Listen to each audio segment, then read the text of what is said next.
Apostujt po praktikonin festën e Atit. Mesia i tha vetëm qëndroni në Jeruzalem që do merrni fuqinë që t'ju shpallni në këtë rast si populli tim, se keni nevojë se këta farisejt janë kundra meje, sa do u mundova tha, po ja leju si detyrë prapë, vëllezër, po i thoshte apostujve.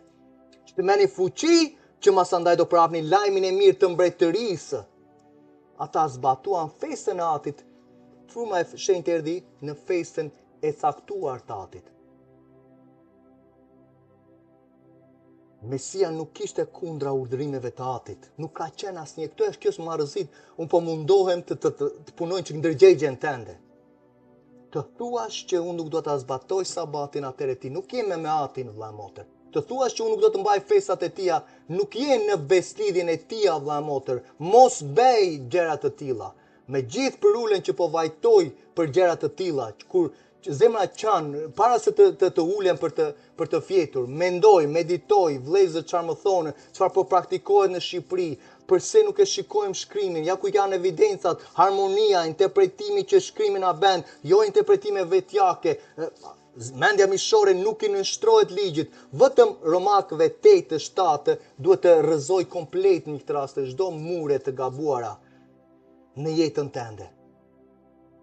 Dhe fillon dalë se mendja time mishore nuk do të zbatoj ligjin. Tani, po të eci në frymë, po eci në bindje të ligjit.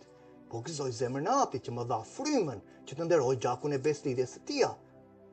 Fillon njeriu arsyton, pendohet nga ajo mëkati që është shkelja e ligjit.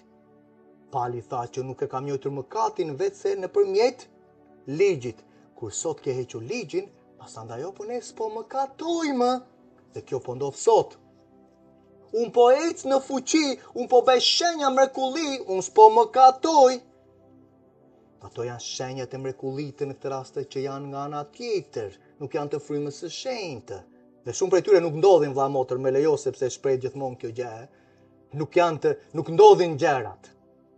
Nuk ndodhin sepse ndodhi masandaj një frymë që u çlirua sepse dëgjoj emrin e Mesias Jashuas që është autoritet dhe unë po eci në frymë. Vërtet?